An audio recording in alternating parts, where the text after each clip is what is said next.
ہمارے دین اسلام کے مزاج کے حوالے سے۔ ہمارا دین اسلام سارے دینوں کا سردار دین ہے۔ پہلے جتنے بھی انبیاء تشریف لائے، رسول تشریف لائے، شریعتیں آئیں، سب کا سردار اور سب کا امام ہمارا قرآن عظیم ہے۔ اور قرآن عظیم اللہ پاک نے نازل فرمایا ہمارے پیارے نبی کریم خاتم النبیین صلی اللہ علیہ وآلہ وسلم کے قلب منور پر، جس کے بارے اللہ پاک نے فرمایا کہ یہ ساری کائنات کے لیے منشور ہے، دستور ہے، راہبر ہے، رہنما ہے، ہدایت ہے اور نور کا ذریعہ ہے۔ وہی پاک کلام قرآن اللہ تعالیٰ نے فرمایا تھا اپنے پیارے حبیب صلی اللہ علیہ وآلہ وسلم کو کہ میرے حبیب آپ یہ ان لوگوں کو تک پہنچائیں، سنائیں، پڑھائیں، سکھائیں، اور پھر ہمارے آقا پاک صلی اللہ علیہ وآلہ وسلم نے وہ آگے منتقل فرمایا۔ ہم سب جانتے ہیں قرآن عظیم اور آقا پاک کی آمد سے قبل جو معاشرہ کے حالات تھے انتہائی دیگر کو خطرناک، جہالت کے اندر ڈوبے ہوئے لوگ، لیکن آقا پاک صلی اللہ علیہ وآلہ وسلم کی ٹیچنگ، رہنمائی، آپ کی تدریس، آپ کے وعظ اور قرآن عظیم کی نورانیت سے ان لوگوں کو اللہ پاک نے ایمان کی دولت سے مالا مال فرما دیا، اور وہ لوگ پھر دنیا کے راہبر و رہنما بن گئے، صرف اپنی قوم کے ہی نہیں، دنیا کے راہبر و رہنما بن گئے۔ یہ چیزیں ہمیں دو تین پوائنٹ پر غور کرنے کے لیے بار بار توجہ دلاتی ہیں۔ ایسا کیسے ہو گیا؟ دنیا بدل گئی، لوگ بدل گئے، دنیا کا ماحول بدل گیا، ایسا کیسے ہو گیا؟ کیوں ہوا؟ دو تین پوائنٹ بڑے اہم ہیں جو میں ابھی ڈسکس کرنے لگا ہوں۔ ان میں سب سے پہلے نمبر پر اللہ تعالیٰ نے معلم، ٹیچر، استاد جو ان قوموں کو، ان لوگوں کو ٹیچ کرنے کے لیے منتخب فرمایا، وہ اللہ تعالیٰ نے اپنے حبیب علیہ الصلوۃ والسلام کو منتخب فرمایا، ہمارے آقا پاک۔ اس کا مطلب ہے بندے کو سنوارنے کے لیے ٹیچر کا کردار یہ سب سے پہلے نمبر پر اہم ہے۔ پہلا نمبر ٹیچر کا، معلم کا، استاد کا۔ ہم یہاں ایک پوائنٹ یہ ذہن میں رکھ لیں جو ابھی ہم بھائی سن رہے ہیں، معلم ٹیچر سے ہم عام طور پر صرف یہ مراد لے لیتے ہیں کہ جو مدرسے میں پڑھانے والا ہوگا یا اسکول کے اندر، کالج کے اندر، یونیورسٹی میں پڑھانے والا، بس وہ ٹیچر ہے۔ ایسا نہیں ہے۔ سب سے پہلے نمبر پر ٹیچر اپنے حق میں، اپنے بچوں کے حق میں والدین ہیں۔ والدین، گھر کا ہر بڑا فرد وہ چھوٹے کے لیے ٹیچر ہوتا ہے۔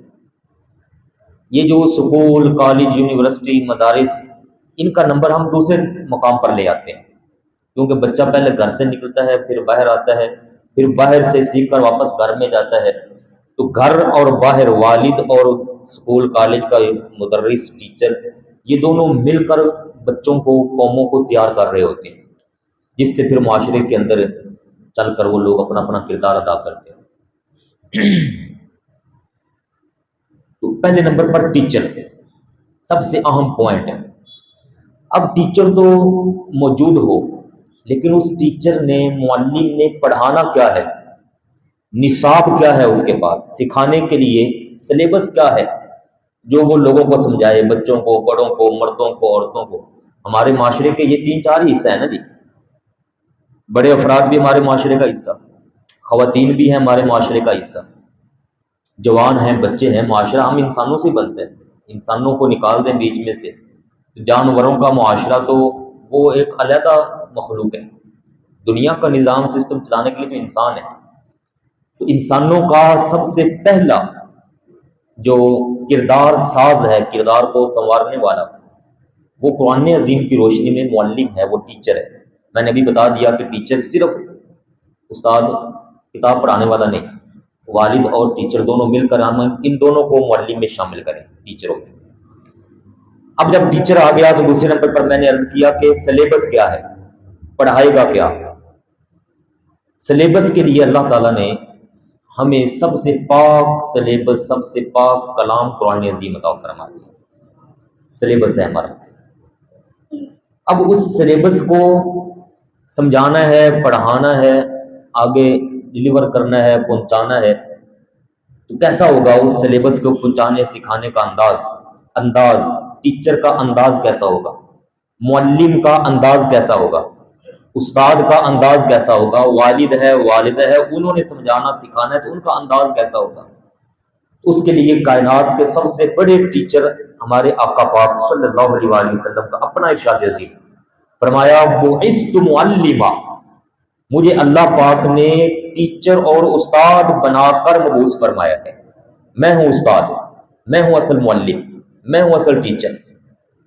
اب اس معلم کا انداز دیکھیے، قرآن عظیم یہ فرما رہا ہے، اور کئی جگہ پر یہ مفہوم موجود ہے، مشہور آیت میں صرف ایک پڑھ رہا ہوں۔ اللہ پاک کا ارشاد عظیم ہے، اے میرے حبیب نبی اکرم صلی اللہ علیہ وسلم، وَإِنَّكَ لَعَلَىٰ خُلُقٍ عَظِيمٍ، اے میرے حبیب آپ عظیم اخلاق پر فائز ہیں، آپ کا اخلاق سب سے عظیم ہے۔ اس کا مطلب کیا سامنے آیا ہمارے، کہ جو والد والدہ ٹیچر استاد ہوگا اس کا اخلاق بھی آقا پاک کے اخلاق سے فیض یاب ہونا چاہیے۔ اگر کوئی شخص حضور علیہ الصلوۃ والسلام کے اخلاق حسنہ کے بغیر ٹیچنگ کرنا چاہے تو وہ دنیا میں تو کچھ بھی نام کما سکتا ہے، لیکن حقیقی معلم، مدرس اور ٹیچر نہیں ہو سکتا۔ اللہ پاک نے ساری چیزوں کو جوڑا ہوا ہے قرآن پاک کے اندر، لہٰذا یہ اب تین چیزیں ہمارے سامنے آ گئی، پہلے نمبر پر معلم، دوسرے نمبر پر سلیبس، اور تیسرے نمبر پر معلم کا کردار، اس کے اخلاق، جو بھی میں نے عرض کر دیا، وَإِنَّكَ لَعَلَىٰ خُلُقٍ عَظِيمٍ۔ اب ہمارے آقا پاک نبی اکرم صلی اللہ علیہ وآلہ وسلم تشریف لائے ایک بار مسجد میں، تو مسجد نبوی شریف، وہاں دو حلقے لگے ہوئے تھے، دو گروپ، دو مجلسیں، ایک طرف ایک جماعت بیٹھی ہے، دوسری طرف دوسری جماعت بیٹھی ہے۔ آقا پاک صلی اللہ علیہ وآلہ وسلم نے آ کر دونوں محفلوں کا، دونوں مجالس کا، دونوں حلقوں کا جائزہ لیا، یہ کر کیا رہے ہیں، ایک پر غور فرمایا، دوسرے پر غور فرمایا، تو آپ نے کھڑے ہو کر فرمایا کہ یہ دونوں ہی خیر پر ہیں، دونوں ہی اچھا کام کر رہے ہیں۔ ان میں سے ایک وہ ہے جو علم سیکھ اور سکھا رہا ہے، جن کو علم نہیں آتا، جن کو معلومات نہیں ہے، جن کے پاس تعلیم نہیں، ان کو سکھا رہے ہیں، اور ایک وہ ہے جو ذکر اور دعا کے اندر مشغول ہے، وہ ذکر و فکر کے اندر ہیں، ذکر کر رہے ہیں، اللہ پاک کے نام، تسبیحات اور دعائیں مانگ رہے ہیں۔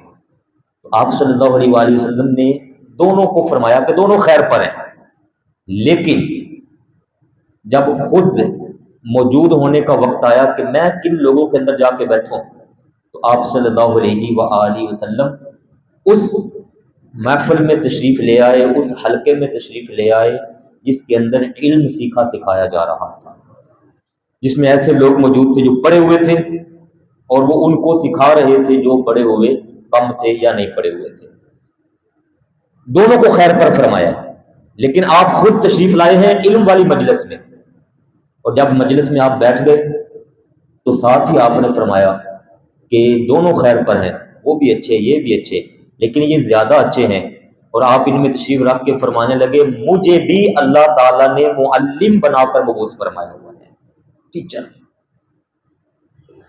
اب چوتھی چیز ہمارے سامنے آ گئی کہ معلم وہ ہوگا، ٹیچر وہ ہوگا جو خیر کی بات اپنے منہ مبارک سے نکالے گا، شر والی بات اپنے منہ سے نہیں نکالے گا۔ آقا پاک علیہ الصلوۃ والسلام تشریف لائے ہیں علم والی مجلس میں، لیکن جہاں دعا ہو رہی تھی، ذکر ہو رہا تھا، اس کو بھی خیر پر قرار دیا، اور خود تشریف لائے علم والی محفل میں، اور آ کر فرمایا میری بھی شان اللہ تعالیٰ نے یہی بنائی ہے کہ میں معلم ہوں، ٹیچر۔ اب وہاں تشریف، اس سے ہمارے لیے ایک اور سبق نکلا کہ جو پیارے نبی کریم علیہ الصلوۃ والسلام کا ذاتی منشا ہے، رجحان ہے، آپ کی دلی چاہت ہے، وہ یہ ہے کہ میری امت کے اندر علم عام ہونا چاہیے، تعلیم عام ہونی چاہیے، میری امت وہ پڑھی لکھی ہونی چاہیے۔ شعور والی ہو، ادب بھی ہو، تعلیم بھی ہو، دانش بھی ہو ان کے اندر۔ عام جیسے دوسرے لوگوں کی ہے اندر جہالت یا دین کے لحاظ سے کمزوری، آقا پاک کا یہ ہرگز ناپسندیدہ عمل ہے جو آپ نے اپنے اس عمل مبارک سے ظاہر فرمایا۔ اب اس حوالے سے ایک تیسرا پوائنٹ، ہمارے پیارے نبی کریم صلی اللہ علیہ وآلہ وسلم خود اور اللہ تبارک و تعالیٰ بھی، اللہ تعالیٰ اور پیارے آقا پاک صلی اللہ علیہ وسلم، آپ نے مزاج ایسا دیا ہے دنیا کو کہ لوگ تعلیم کے ساتھ جڑے۔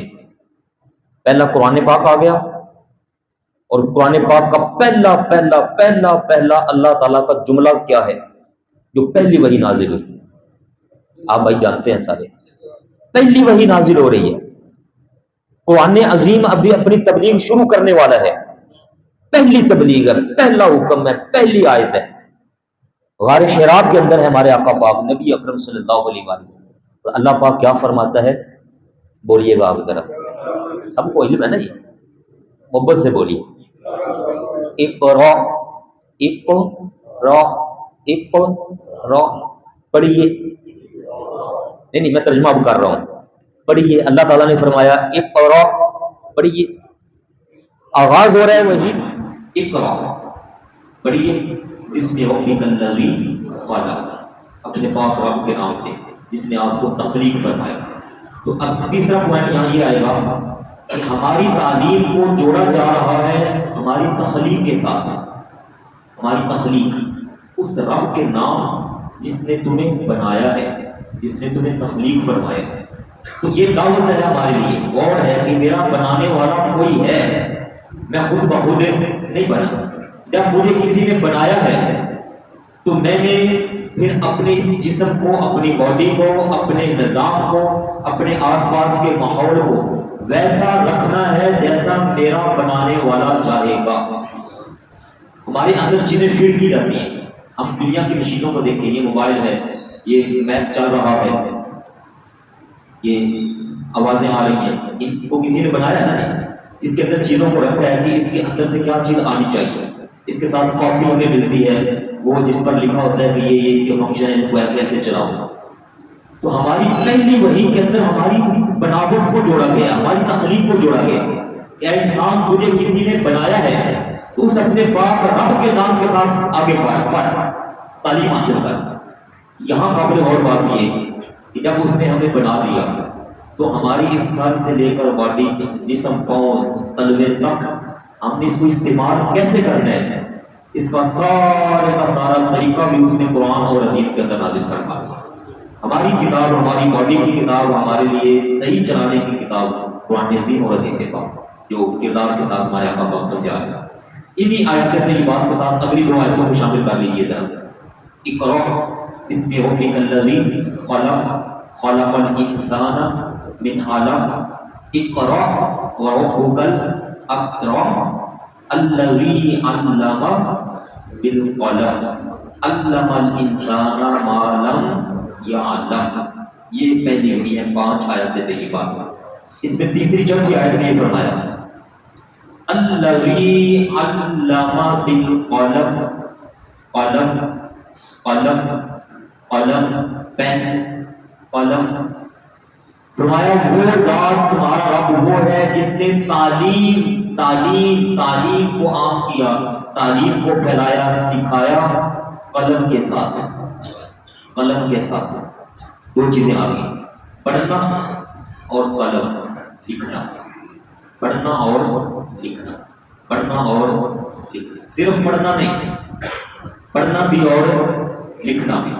پہلی وحی کے اندر یہ دونوں چیزیں شامل ہیں میرے پیارے بھائی، پڑھائی بھی ہے اور لکھائی بھی ہے، پڑھائی بھی ہے اور لکھائی بھی ہے۔ اب میں یہ باتیں جو آپ کے سامنے شیئر کر رہا ہوں، سنا رہا ہوں، جب ہمارے آقا پاک نبی اکرم صلی اللہ علیہ وآلہ وسلم چاہے جمعہ المبارک کا خطبہ ہوتا، چاہے جمعہ المبارک کے علاوہ درس و تدریس کا اہتمام ہوتا، محفل ہوتی، تو آپ کے آنے والے جو آپ کے پاس آنے والے شاگرد تھے، صحابہ کرام تھے، ان میں سے کئی ایسے تھے جو بڑی اعلیٰ قوت حافظہ کے مالک تھے، ان کا حفظ کا ملکہ بڑا تھا، جو لفظ جیسے آقا پاک ادا فرما رہے ہیں بالکل اسی ترتیب کے ساتھ اللہ تعالیٰ ان کو وہ حفظ کروا دیا کرتا تھا۔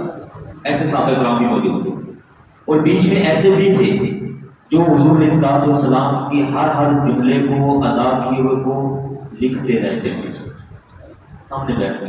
یہ بخاری شریف کی روایت ہے، لکھتے رہتے تھے۔ میں ابھی جملے بول رہا ہوں نا جی، تو میرے بولے ہوئے جملے جو پہلے حرف ہے وہ بعد میں نہیں جانا چاہیے، جو بعد میں ہے وہ پہلے نہیں آنا چاہیے۔ اور ہمارے آقا پاک جو ارشاد فرماتے تھے وہ تو اللہ پاک کی اجازت سے ہوتا تھا، تو بالکل اسی ترتیب کے ساتھ صحابہ کرام جملہ پہلے والا، بعد والا، پھر بعد والا اس کو تحریر کر لیتے، لکھ لیتے۔ ایک صحابی ہیں حضرت سیدنا عبداللہ رضی اللہ عنہ، ان کو کسی صحابی نے، دوست ہوتے ہیں نا آپس میں، تو کسی نے کہہ دیا کہ یار آپ ہر بات لکھ لیتے ہو، ہر بات لکھ لیتے ہو، ہر بات نہ لکھا کرو۔ ہو سکتا ہے کوئی بات ایسی ہو جو حضور انور علیہ السلام وہ غصے کی حالت میں ارشاد فرما دیں، وہ نہ لکھنے والی ہو، تم لکھ لو اور وہ بھی آگے پہنچ جائے، شاید وہ آگے نہ پہنچانے والی ہو۔ تو اس صحابی جو لکھتے رہتے تھے انہوں نے لکھنا چھوڑ دیا۔ آپ صلی اللہ علیہ وآلہ وسلم نے ایک مرتبہ، دوسری مرتبہ سے یہ لکھنا چھوڑ دیا۔ اس کو فرمایا آپ نے کہ میرے پیارے ساتھی تم لکھتے کیوں نہیں؟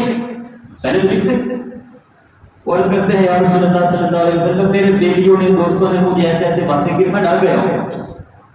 آپ صلی اللہ علیہ وآلہ وسلم نے اس محفل میں ارشاد فرمایا، اپنی زبان اقدس کی طرف اشارہ فرما کے فرمایا تم لکھا کرو، میں خوشی کی حالت میں ہوں، میں غصے کی حالت میں ہوں، غضب کی حالت میں ہوں، میری حالت جیسی بھی ہو، میں وہ شخصیت ہوں کہ میری زبان اقدس سے حق اور سچ کے علاوہ کبھی کچھ نہیں نکل سکتا۔ حق ہی نکلے گا جب بھی نکلے گا۔ مت ڈرو کہ بات آگے نہیں پہنچانے یہ ہو رہے، تم لکھا کرو۔ اور اپنی شان بھی بیان فرما دی، زبان اقدس سے نکلے ہوئے جملے کی کیفیت اور اس کی قوت بھی بیان فرما دی۔ اس آپ کی حوصلہ بڑھا دے، ہمیں لکھا کرو۔ وہ پھر لکھتے رہے، لکھتے رہے، لکھتے رہے۔ ان صحابہ کا لکھا ہوا قرآن اور حدیث پاک آج 1450 سالوں کے بعد ہم یہاں پڑھا رہے ہیں۔ تو پہلی وحی نے دو چیزوں کا ذکر کیا، لکھائی اور پڑھائی۔ لکھنا بھی ہے، پڑھنا بھی ہے۔ تو ہمارا اسلام کا یہ مزاج ہے میرے پیارے بھائیوں، ہم جتنے بھی بھائی بیٹھے ہیں، چاہے کوئی دنیا پڑھا ہے، چاہے کوئی دین کے ساتھ تعلق ہے، ہمیشہ ہمیں ان دونوں پوائنٹوں پر غور رکھنا چاہیے۔ اب جیسا موبائل آ گئے تو موبائلوں کے اندر بھی لکھائی کا کام چل رہا ہے، پڑھائی کا کام بھی چل رہا ہے، لیکن پڑھائی لکھائی دونوں، ان کے ساتھ ایک تیسرا پوائنٹ جو قرآن عظیم میں جگہ جگہ میں ملتا ہے حدیث طیبات میں، وہ ہے ادب، تعظیم، ادب، بڑوں کا، اپنے جیسوں کا، چھوٹوں کا، شفقت کا معاملہ۔ ادب کے بغیر علم جہالت ہے۔ علم والے بڑے بڑے لوگ موجود ہیں، لیکن جس علم کے اندر ادب نہیں ہے، اس علم کے اندر تعظیم شامل نہیں ہے، وہ علم نافع نہیں ہو سکتا۔ وہ علم بندے کو گمراہی میں لے جائے گا، بندہ جہالت میں جائے گا، بندہ گمراہ ہو جائے گا، بندہ فتنوں کا شکار ہو جائے گا۔ لیکن جس علم کے اندر ادب شامل ہو جائے، تعظیم شامل ہو جائے، اور بندے کے اندر ٹھہراؤ آ جائے، طبیعت میں ٹھہراؤ آ جائے۔ کسی شاعر کا شعر ہے، اس کا مفہوم بھی ہے کہ علم اگر آواز کرتا ہے نا اپنا عام جگہوں پر، تو اس میں شور ہوتے ہیں۔ علم کی آواز شور ہے، میں جانتا ہوں، میں یہ ہوں، میں یہ ہوں جی، میرے نام لیا ہو جی، میں یہ کر دیا گا، لیا ہو تو صحیح پر ہے کہ نہ ہو۔ یہ شیطان بندے کو مار رہا ہے، ستا رہا ہے، تیرے اندر بڑا کچھ ہے، تو بڑی شے ہے، تیرے سامنے کوئی نہیں بیٹھ سکتا، تو جناب کمال ہو گیا جناب۔ یہ بندہ ابھر رہا ہے، سبق پرانا انداز میں اس کو لے جا رہا ہے۔ اور جب واقعی علم آ جائے، تعلیم آ جائے، شعور آ جائے، دانش آ جائے، علم اپنا اصل نور بندے کو عطا کر دے، تو پھر بندہ جھک جاتا ہے، کہتا ہے جناب میں کچھ بھی نہیں،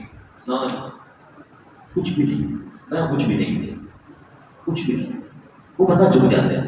میں آپ کو یہ دونوں چیزیں قرآن عظیم سے بتا رہا ہوں۔ شیطان کے پاس کتنا سارا علم تھا، کتنی اس کے پاس عبادت تھی، کیا ریاضت تھی، سارا کچھ تھا۔ اللہ پاک نے جب اس سے بات کی تو کہنے لگا میں ہوں بہتر اللہ، میں اللہ ہوں۔ قرآن عظیم پہلے بارے میں لکھا ہے، اللہ تعالیٰ نے حضرت آدم علیہ السلام کو علم کی دولت سے مالا مال فرما دیا۔ وَعَلَّمَ آدَمَ الْأَسْمَاءَ كُلَّهَا، کائنات کی ہر شے اور ہر نام کا علم اللہ تعالیٰ نے حضرت آدم علیہ السلام کو عطا فرمایا۔ جب حضرت آدم علیہ السلام سے فرمایا کہ پیارے آدم علیہ السلام، جب میں نے فرمایا تھا کہ یہاں نہیں جانا، اس کے قریب نہیں جانا، تو کیوں گئے ہو؟ حضرت آدم علیہ السلام کے پاس علم وہ تھا جو نبوی علم ہے، جو تعظیم والا علم تھا، جو شعور تھا، دانش تھی۔ حضرت آدم علیہ السلام کہنے لگے یا اللہ بھول ہو گئے، بھول ہو گئے، ربنا ظلمنا انفسنا، بھول ہو گیا، یاد ہی گرا، انہیں روکا تو تھا لیکن یاد ہی گیا، بھول گئے۔ اب تیرے رحم و کرم کا وَإِن لَّمْ تَغْفِرْ لَنَا وَتَرْحَمْنَا لَنَكُونَنَّ مِنَ الْخَاسِرِينَ۔ اللہ پاک نے فرمایا میں نے حضرت آدم علیہ السلام کو اپنا برگزیدہ بنایا۔ تو علم کے اندر ساتھ تیسری چیز میں نے ابھی ایڈ کی، میرے پیارے بھائیوں، ادب، تعظیم۔ اسکول کے ٹیچر سے لے کر مدرس، چاہے مدرسے کا ہو چاہے غیر ہو، والدین ہوں چاہے ہمارے بچے ہوں، ہر جگہ پر تعلیم کے ساتھ ادب کا ہونا انتہائی ضروری ہے۔ ہمارے بہت بڑے امام گزرے ہیں، امام ابن سیرین علیہ رحمہ، محمد ابن سیرین، یہ تابعین میں سے ہیں۔ انہوں نے کتنے ہی صحابہ کرام کی زیارت کی ہوئی۔ یہ فرمایا کرتے تھے کہ علم کو عام مت سمجھو۔ امام مسلم رحمہ نے مسلم شریف کے مقدمہ میں یہ ان کا فرمان نقل کیا کہ علم کو عام مت سمجھو، علم علم علم علم ہی دین ہے، علم ہی اسلام ہے، اور غور کرو کہ تم اپنا دین اور اسلام کس سے لے رہے ہو۔ اگر سکھانے والا وہ ویسا معلم نہیں جیسے ہمارے آقا پاک علیہ السلام کے نقش قدم پر چل کے معلمین نے دین کو آگے کیا، تو پھر وہ ٹیچر شیطان کے پیچھے لگا کر کہیں نہ کہیں گمراہی کا اندر ڈال دے گا، اور جو معلم آقا پاک کے خلاف سے مزین ہو کر باتیں کرے گا وہ بندے کو بھی اللہ پاک کی بارگاہ میں جھکا دے گا۔ تو اصل علم اور تعلیم کا مقصد ہے ہمارا معاشرہ سنورے، بندہ سنورے، بندے کا ظاہر سنورے، بندے کا باطن سنورے، اندر سے بندہ سنورے، حلال اور حرام کی تمیز آ جائے، حرام سے بچ جائے، حلال کو اپنا لے، اپنے گھر سے لے کر جہاں جہاں تعلقات ہیں معاشرے کو بندہ علم کی دولت سے، عمل کی دولت سے مالا مال کرے۔ آقا پاک علیہ السلام کا بڑا پیارا فرمان ہے، فرمایا وہ شخص جو جانتا ہے لیکن عمل نہیں کرتا، جانتا ہے عمل نہیں کرتا، اس سے بد تر کوئی دنیا کے اندر بندہ ہی کوئی نہیں۔ عالم ہے، جانتا ہے لیکن عمل نہیں کر رہا اپنے کے، وہ انتہائی بد تر شخص ہے۔ ایک وہ ہے جس کو پتہ ہی کوئی نہیں، اور ایک وہ جس کو پتہ ہے، پتہ ہونے کے باوجود نہیں کرتا، انتہائی بد تر شخص ہے۔ تو ہمیں بڑی چیزوں کے بارے میں نے آج یہ موضوع شروع کیا ہے، علم اور تعلیم کا وہ مزاج جو ہمیں شروع اسلام سے عطا کیا گیا ہے۔ اور آج دنیا کے اندر دیکھ رہے ہیں علم کتنا عام ہے، علم کتنا عام ہے، چاہے وہ دینی ہو چاہے دنیاوی ہو، جگہ جگہ جگہ جگہ سکول، کالجز، یونیورسٹیز، اکیڈمیز، اور فیسیں اور کتابیں، لکھائی، پڑھائی، کیا کچھ نہیں ہو رہا۔ لیکن اس کے ساتھ معاشرے کے اندر کتنی ساری تبدیلی آ رہی ہے، معاشرہ کتنا سنور ہے، بڑے بڑے عہدوں پر فائز کوئی بندہ، جاہل بندہ فائز ہو سکتا ہے بڑے عہدے پر۔ اسکول ایک کلاس بھی نہ پڑھا ہو اس کو بڑا عہدہ دیا جائے گا؟ نظام بنانا، نظام چلانا، نظام کو درست کرنا، سسٹم کو صحیح دے کر چلنا چلانا، یہ سارا تعلیم والوں کے اندر ہے، پڑھے لکھے لوگ یہ کرتے ہیں۔ لیکن اس پڑھے لکھے لوگوں کا کردار معاشرے کو کس حد تک سنوارنے کے اوپر اپنا رنگ اور اثر دکھا رہا ہے، آج ہمیں اس چیز کی پر سوچنے کی ضرورت ہے۔ میں اگر یہاں بیٹھا ہوں تو وہ ایک ہم غور کریں نا، بچپن میں ہم پڑھا کرتے تھے، علامہ اقبال کی وہ نظم ہے لب پہ آتی ہے، ماشاءاللہ، اس میں ہمیں بچپن پڑھایا جاتا تھا، سمجھ ہوتی کوئی نہیں تھی۔